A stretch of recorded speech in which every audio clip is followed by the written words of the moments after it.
Yo, what's up everybody? It's your boy Maul, aka Bigger Scant from the Sandbox Sports Podcast.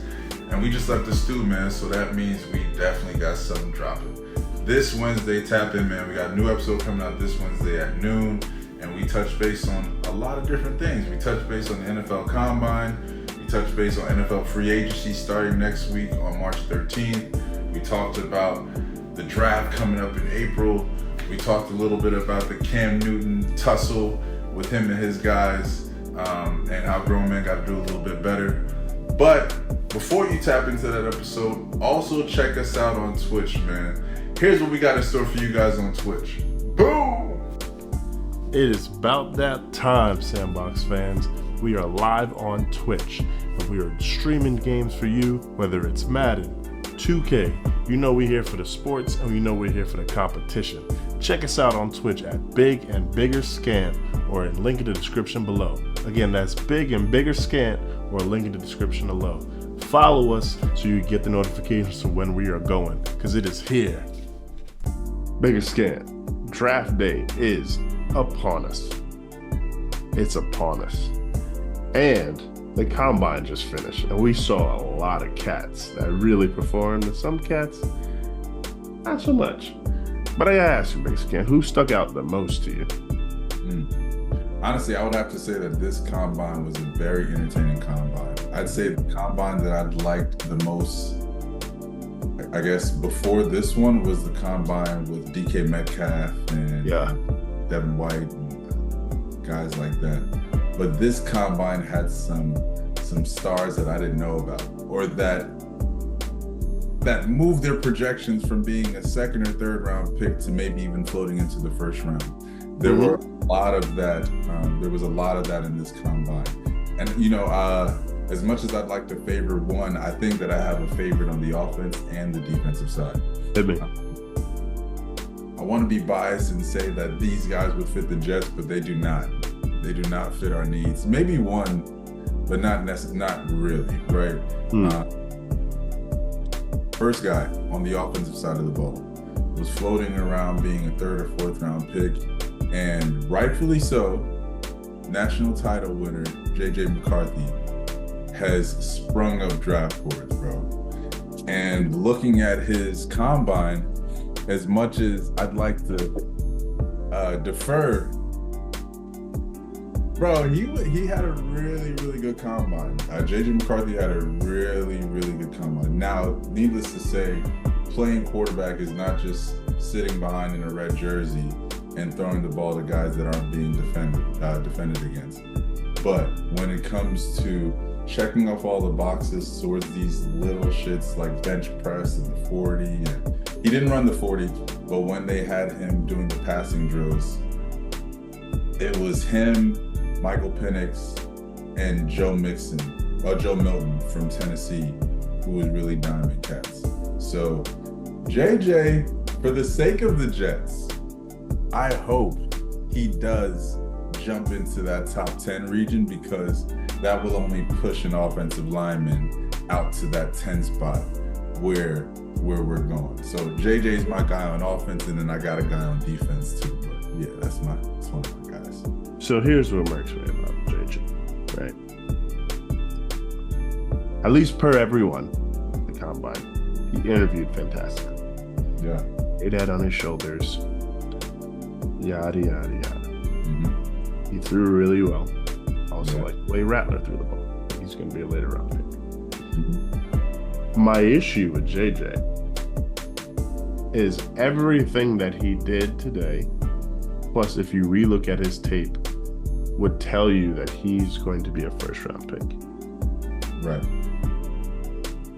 If the New England Patriots lose themselves enough to take this gentleman at 3, like it's very possible that they will, bro, when I tell you we are lighting up every Patriots jersey on this side of town, bro, we are lighting them all on fire. Gerard and Elliott Wolf, listen to me and hear me good. J.J. McCarthy bet not be a Patriot by the time that Friday morning starts. Now, realistically speaking, I don't foresee JJ going into the top 3 of the draft. I do foresee him, in a more realistic sense, falling along the lines of like in Atlanta, or if Chicago does something crazy and goes receiver at number 1, they may pick JJ at 9, with Atlanta projecting to be number 8, potentially going JJ at 9. If not, that he falls to like the 13, 11 through 14 region where Minnesota and Oakland is sitting. You know who would be great for? Who's He that? would be great with Sean Payton. Sean Payton's looking for a point guard, and JJ's exactly that. That's another. Yeah, that 11, 12, 13, 14. Yeah, all those teams right there could be a JJ. Even the Saints could be a good landing spot for JJ to sit behind Derek Carr, who came off of a horrible year. So yeah, even the Saints, man, Saints could be a good landing spot for him. Yeah. Before we defer to another conversation here, I want to highlight Quinyon Mitchell. Oh yeah. Quinyon Mitchell out of Toledo. It's going to be argued, but he might have cemented himself as probably the best corner in this draft. After that, will be the top corner taken. He'll be the top corner taken. Now I know the kid from Alabama was projected to go top 10. Yeah, Terrion Arnold. But Quinyon Mitchell came out and lit the combine up, bro. So I was about to use my French. He lit the combine up, and there are teams within the top 20 that can go corner. I don't foresee anybody going corner in the top 10.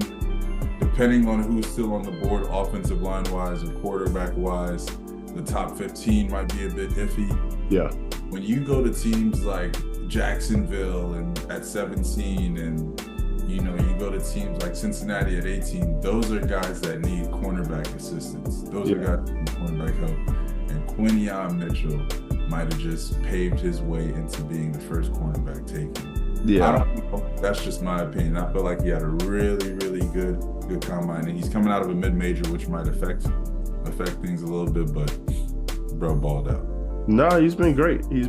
Another guy that I would say that honestly stood out a ton, and I know this is probably like low-hanging fruit, but Xavier Worthy.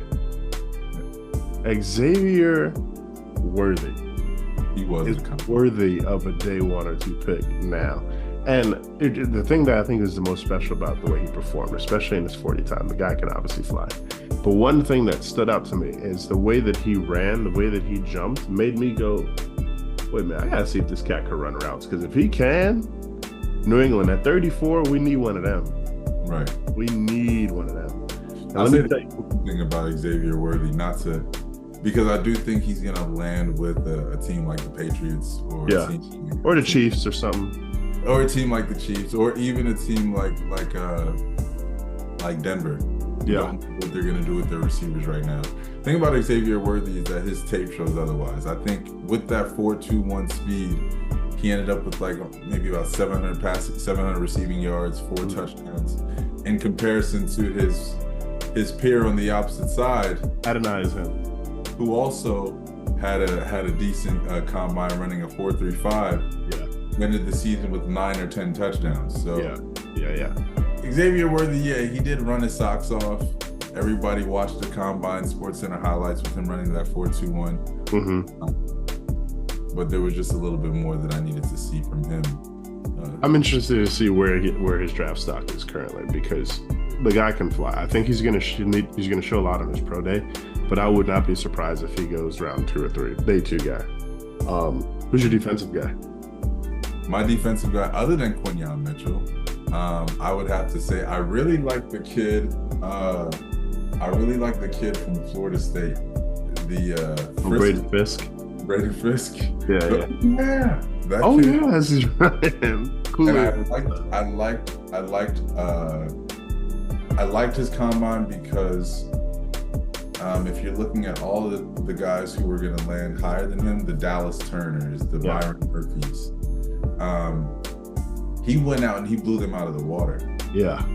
If you showed his when they went to the bag drills and when they went to like the defensive shuffle drills, Yeah. showed him lined up with Byron Murphy out of Texas, and he blew Byron Murphy out the ball.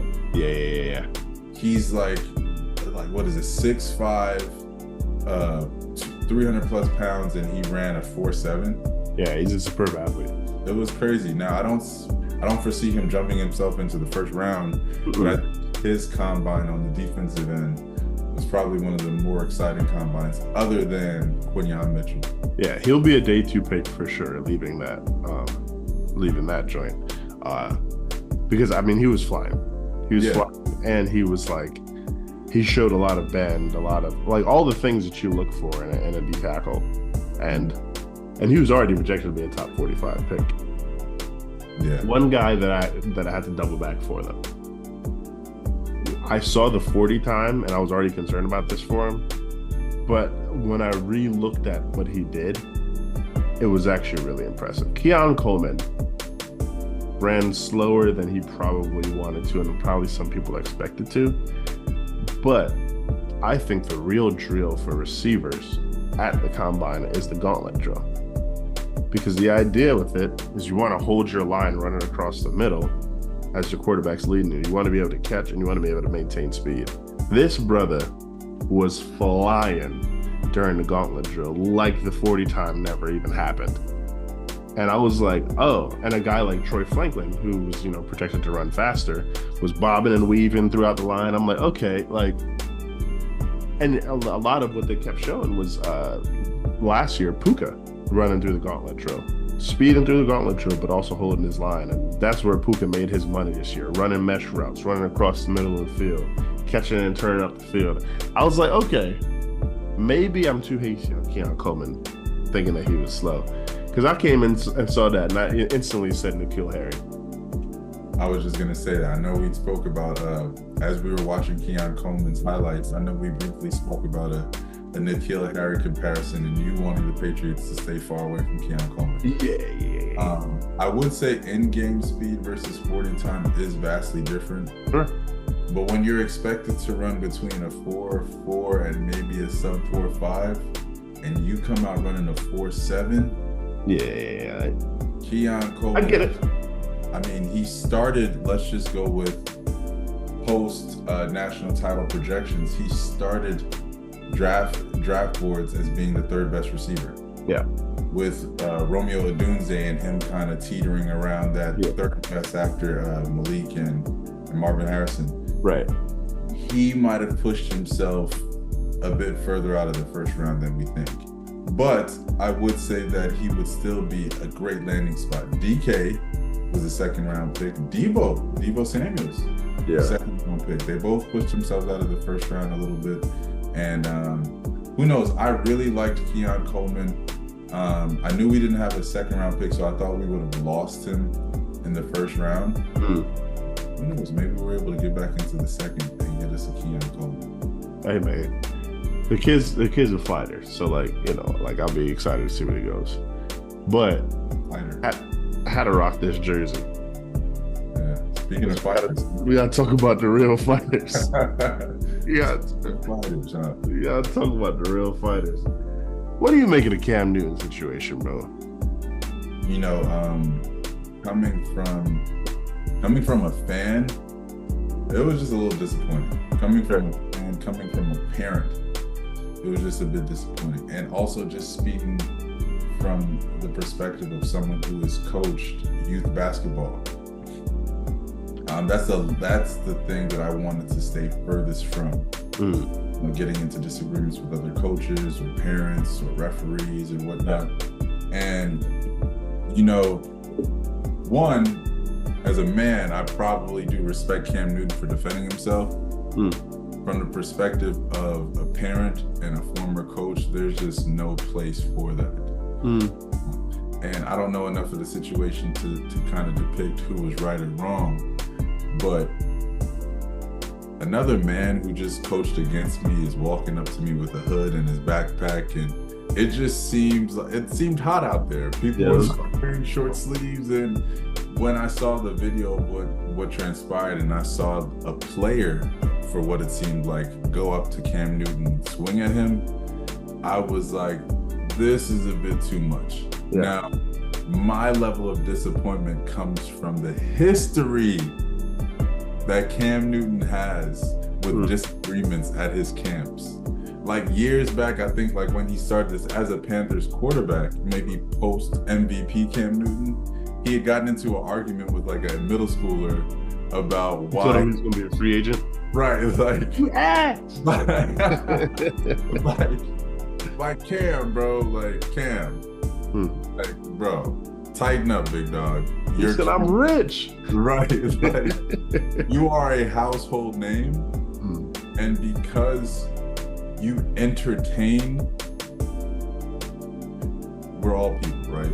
I'm gonna say entertain people less than you, but because you entertain certain things, you are going to be placed at, you're going to be flagged at an astronomical level compared to the average man. If I had gotten into that disagreement with those coaches that day, the shit wouldn't have gotten anywhere. Yeah. It wasn't even a fight. They were swinging each other around with book bags and shoulders. Like, but you're Cam Newton, bro, and you have a history of getting into disagreements with these people at your football camps. Yeah. Either be Cam Newton and lessen your involvement, or if you want to be involved, be a better version of Cam Newton. Like, you should not be getting in, and I'm not blaming him for defending himself. Let me get back to that, because if it was a case where he needed to defend himself, rightfully so. But it's just poor when our kids are leaving the game crying because they lost, and our parents are throwing bows because kids lost. Like, I had an AAU game. We were going out to, I think it was College Station, freshman basketball, and our kids was playing against, I don't know how else to say this, but the school was a little rough around the edges, a bunch of like scrappy kids, you know what I mean? Yeah. Or the AAU team was a little rough, and you could tell there was some animosity throughout the game, right? Like we're like, coach, tell your player don't do this, and we're trying to stop players from getting a little hasty, but we respected one another enough as coaches to mediate. Even though we all want, that's what it boiled down to the point where I even asked the kids, like, where are you guys from? Maybe just to open up the possibility of working out with them on a separate occasion other than this tournament that we are in, you know? But it doesn't get to that point for everybody. So I think my roundabout opinion on the Cam Newton thing was, though I appreciated the fact that he defended himself, I think it was just another case of me being disappointed by the poor decisions made by the adults in that situation. Yeah, for sure. So what it comes down to for me is understanding what I understand from hearing both of the sides talk about the situation. Sounds like these gentlemen worked with Cam at his thing prior to this. I saw that. Yeah, like they worked with Cam. So when I originally saw it, I felt similar to you because I thought Cam was fighting like teenagers. Like I thought he was like fighting some kids. Like I thought another kid called him ass, and he just had it. But understanding what I understand now, I don't condone what Cam did. But to me, this is far too much of Cam giving his time and a ton of money to have to deal with this. Right. The time, bro. Like truthfully, how many of these athletes have you seen truly give back in the way that reverberates an effect? I know 6 guys in the league right now, including Bo Nix eventually, including Deshaun Watson, including, I think, CJ Stroud, all went through Cam's camps. Lamar Jackson, all of these guys went through Cam's camps. Like, he's blessing these guys, and all of the time we see the videos of people either disrespecting Cam or doing this towards Cam. And again, that's not me saying that it was cool for him to squabble, but like, at this point, I'd be like, yo, I'm done, bro. I think it's a great take, first and foremost. I think a great take on your opinions on that. But I think it's unfortunate that Cam Newton is who he is and how he reacts to certain things. He's even said it in the room of why certain teams wouldn't sign him, because of the fact that you don't play Cam Newton, and Cam Newton's in your locker room, he might mess things up. Yeah. But the excuse of not being able to function within your camp, or the fact that he shouldn't because he is Cam Newton, just sucks. Because I've seen highlights to where Chet Holmgren dropped Steph Curry in his camp, and Steph Curry is still Steph Curry. And Steph Curry is oftentimes very, very present in his camp. I know pro athletes. I know pro athletes do these camps as a nonprofit or as some sense of like giving back to the community. And they're oftentimes there.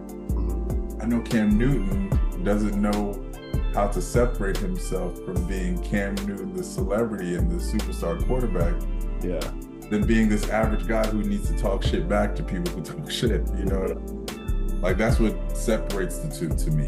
And that's, I do think like him defending himself was warranted. And I did think it was a bunch of kids at first. Yeah. The video played out, and after hearing the guys who got into it, after hearing their side of the story, it just was all weird to me. It was just it was so funny how many heads were like talking about like, and I totally agree watching the video. Heads were like, yo, Cam Newton went against 300-pound men on a regular. Like, he was yoking them up, bro. It's like Cam Newton is 6'5", 250. Like, I don't know if this is the squad we all want. Like when the guy was like, it was me getting into a Cam Newton, I was like, where was he in that video? Yeah, bro. Put over the head. Like, he was like, the guy who I thought Cam Newton had gotten into it with was the guy with the dreads. Yeah, me too. The initial guy that Cam Newton had gotten into it with was just under Cam Newton's arm. As he was pulling. He was the guy with the dreads. Yo, excuse me, do better, y'all. Excuse me. Also, I'm sorry, gentlemen. If you guys are entering fights, take your hoodies off. It creates just something to hug and like he probably was trying to like hide the thought of him having dreads and maybe Cam Newton pulling. But the hoodie's even worse. Oh my God. And then the fact that this kid came wailing. Yeah. 17, 18, wailing to miss. It reminded me of like a Kevin Hart take where like the whole family is a unit. Yeah. So, it's a circus show. I'm gotta fix it, man. But I feel sorry for Cam Newton. I feel bad that happened in front of all those kids. And it's something that's going to put a damper on his legacy, I think, because it's something that has just been too familiar. Well, the reality situation is Cam's not going to stop giving back, which is awesome. You know, these kids are really benefiting from these camps. And I just really hope that these cats realize how much Cam is putting into it, so they start to come with some damn respect, because it's like, bro, like, this guy's giving his time. Time is so expensive. 100%. Forget his money. He's giving his time. So, I think that is it. I think Cam Newton does a bit more, and not to just drag on this topic here, but I think he does implement a bit more of himself into these camps. Like, he may actually be the one coaching. Yeah. Curry having coaches. He may actually, and I'm only using Steph Curry as an example because I know his camps are very popular. Yeah. For sure. Hey, shout out Cam. Shout out Cam. Appreciate what you do, brother. And you'll do better. Yeah, let's just all do better. But we appreciate y'all tapping into another episode of Sandbox Sports Podcast. This is a fun one. We're really excited for draft to start coming up. We're really excited for what that's going to look like. And we're excited for what the Pats and the Jets are going to do. Yeah, man, very excited about what's in store. Next few months is going to be pretty exciting. We got the draft, like Chris said, next month. Free agency starts next week. So big moves coming. Big moves are definitely coming. We'll just get into a bit more football. I know that we've slowed up on a lot of other sports takes, but we love football so much, man. So that's what we're going to be doing. Yes, sir. Football is it, but we appreciate you guys and hope that you enjoy this one.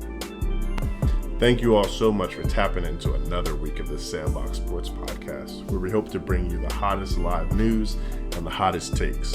If If you liked what you watched, or even if you didn't, just please like, share, and subscribe to the channel. It'll help us out greatly, and it'll bring this news to other people. Again, please like, share, and subscribe, and even comment on what you'd like to hear next.